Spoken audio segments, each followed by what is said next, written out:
Hello friends, welcome to in my nursing classes. तो आज का जो हमारा टॉपिक है, ब्लड में पाए जाने वाले कुछ महत्वपूर्ण तत्व, कुछ इंपॉर्टेंट सब्सटेंस होते हैं जो कि ब्लड में प्रेजेंट होते हैं एंड जो उनकी नॉर्मल वैल्यू होती है, उनके बारे में आज हम स्टडी करेंगे। इससे पहले वाली क्लास में भी हम ब्लड के बारे में कुछ बेसिक इन्फॉर्मेशन ले चुके हैं, जिसमें हमने बेसिकली ब्लड के बारे में कुछ इंपॉर्टेंट पॉइंट बताए थे, जैसे कि ब्लड एक लिक्विड कनेक्टिव टिश्यू होता है। लिक्विड कनेक्टिव टिश्यू होता है जिसे हम संयोजी ऊतक कहते हैं, जो कि प्राकृतिक कोलॉइड होते हैं, जो कि प्लाज्मा एवं सेल से मिलकर के बना होता है। जैसे कि ब्लड जो है प्लाज्मा एवं सेल से मिलकर के बना होता है। प्लाज्मा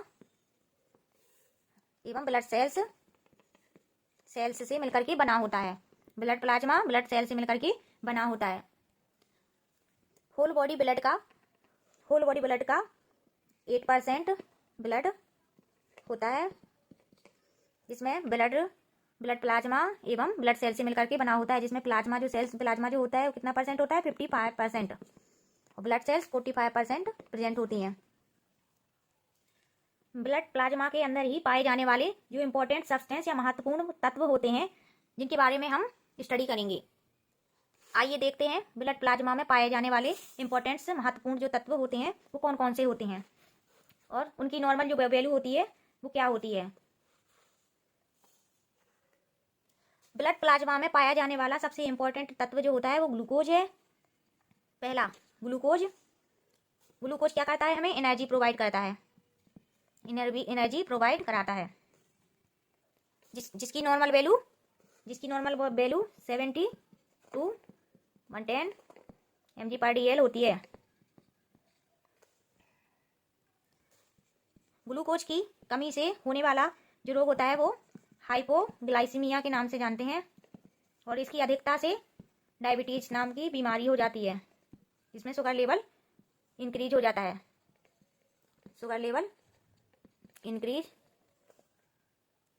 ये जो वैल्यू यहाँ पे है वो रैंडम शुगर की वैल्यू है, रैंडम शुगर लेवल, जो कि 70 to 110 mg/dl होता है।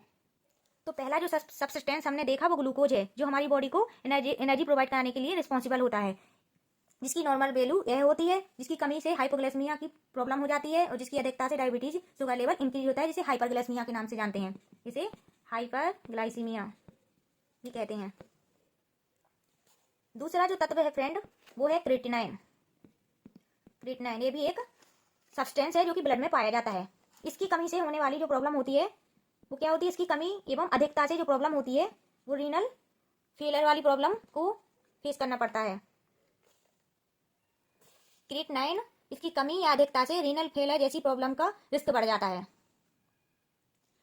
क्रिएटिनाइन की जो नॉर्मल वैल्यू होती है वो 0.5 to 1.5 mg/dl होती है। तीसरा जो सबसे इंपॉर्टेंट तत्व है या सब्सटेंस है वो कोलेस्ट्रॉल है, जिसकी normal value up to 200 mg/dl होती है। इसकी कमी से होने वाली डिसीज का नाम हाइपोलिपिडीमिया है। इसकी अधिकता से होने वाली जो डिसीज होती है वो हाइपरलिपिडीमिया है।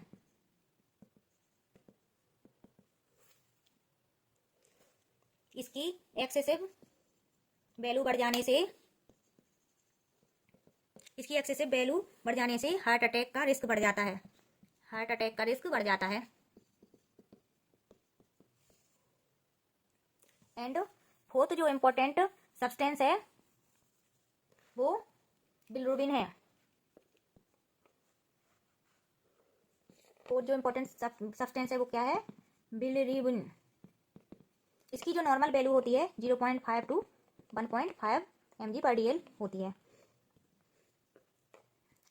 इसकी वैल्यू मोर देन 1.5 mg बढ़ जाने पर न्यूनेटल जॉन्डिस हो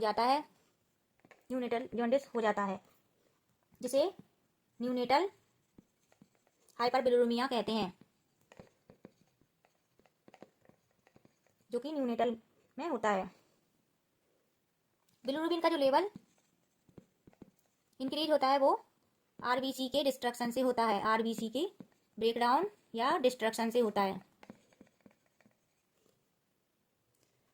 फिफ्थ वन जो इम्पोर्टेंट सब्सटेंस होता है वो होता है आयरन। आयरन की जो नॉर्मल वैल्यू होती है वो 50 to 150 म्यूग्राम पर डीएल होती है। आयरन की कमी से एनीमिया नामक बीमारी हो जाती है।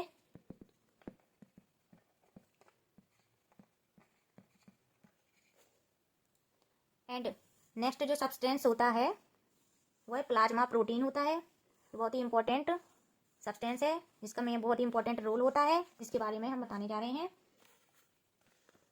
6th नंबर प्लाज्मा प्रोटीन, जो बहुत ही इंपॉर्टेंट सब्सटेंस होता है और बहुत ही इंपॉर्टेंट रोल होता है इसका ब्लड के अंदर।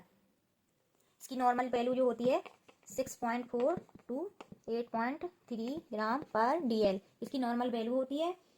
प्लाज्मा प्रोटीन जो होती है इसके 3 टाइप्स होते हैं, 3 टाइप की प्रोटीन पाई होती है ये। पहली होती है एल्ब्यूमिन, जो सबसे बड़ी प्रोटीन जिसे बोलते हैं। सेकंड वन होती है ग्लोब्यूलिन एंड थर्ड वन जो होती है वो फाइब्रोनोजिन होती है। तो मेन जो प्रोटीन दो प्लाज्मा प्रोटीन है, first one is albumin and second globulin. इनका जो मेन रोल रहता है ब्लड के अंदर, ब्लड प्लाज्मा के अंदर, ये मेन दो प्रोटीन्स का रोल तो इसका भी रहता है इंपॉर्टेंट। ये क्लॉटिंग फैक्टर के लिए रिस्पॉन्सिबल होती है, लेकिन इनका जो ज्यादा मेन रोल है वो यह है एल्ब्यूमिन का जो मेन रोल है वो मेंटेन करती है एंड कंट्रोल ऑनकोटिक प्रेशर को मेंटेन एंड कंट्रोल करके रखती है। ग्लोब्यूलिन का प्रोटीन का जो फंक्शन होता है वो हीमोग्लोबिन के लिए रिस्पॉन्सिबल होती है। एल्ब्यूमिन प्रोटीन का जो नॉर्मल वैल्यू होती है वो क्या होती है 4.9 ग्राम पर डीएल। तो जो ग्लोब्यूलिन प्रोटीन होती है इसकी जो नॉर्मल वैल्यू होती है वो क्या होती है 2.3 ग्राम पर डीएल। सबसे इंपॉर्टेंट जो रोल होता है प्लाज्मा प्रोटीन का होता है, क्योंकि ये ऑनकोटिक प्रेशर को मेंटेन करके रखती हैं। अब नेक्स्ट जो सब्सटेंस है कैल्शियम। कैल्शियम की जो नॉर्मल वैल्यू होती है 100 to 200 mg पर डीएल। एंड नेक्स्ट जो सब्सटेंस होती है कॉपर। कॉपर का भी बहुत इंपॉर्टेंट रोल होता है। कैल्शियम की जो नॉर्मल वैल्यू है,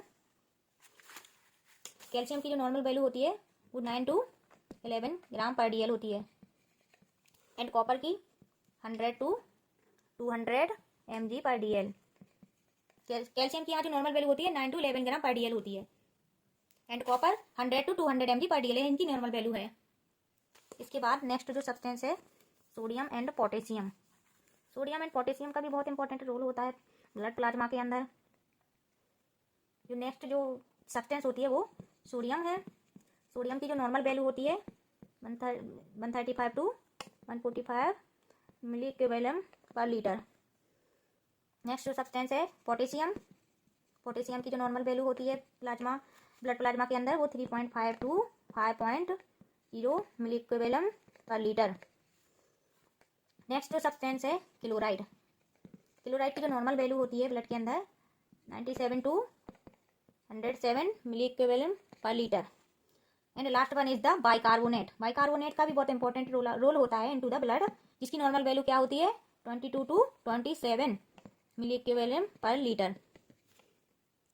तो फ्रेंड्स आज का जो टॉपिक है ब्लड में पाए जाने वाले important substance and there normal value, जिनके बारे में हमने स्टडी की है। यह ब्लड से रिलेटेड बहुत ही इंपॉर्टेंट क्वेश्चन है जो लगभग सभी कॉम्पिटिटिव एग्जाम हो, चाहे वो नर्सिंग एग्जाम हो या अनदर कॉम्पिटिटिव एग्जाम हो, सभी में लगभग इस टाइप के क्वेश्चन पूछे जाते हैं। मोस्टली नर्सिंग जो कॉम्पिटिटिव एग्जाम है उसमें मोस्टली लगभग सभी में, चाहे वो MPCHO का हो, MP स्टाफ नर्स का हो या एम्स का भी एग्जाम हो, सभी नर्सिंग कॉम्पिटिटिव एग्जाम में इस तरह के ये क्वेश्चन सिंगल लाइन क्वेश्चन पूछे जाते हैं। इस तरह हमने ब्लड में पाए जाने वाले कुछ इंपॉर्टेंट सब्सटेंस के बारे में सुपरफिशियल बेसिक स्टडी की है। अगर फ्रेंड्स आपको पसंद आई हो तो प्लीज लाइक करें एंड सब्सक्राइब करें। Thanks for watching.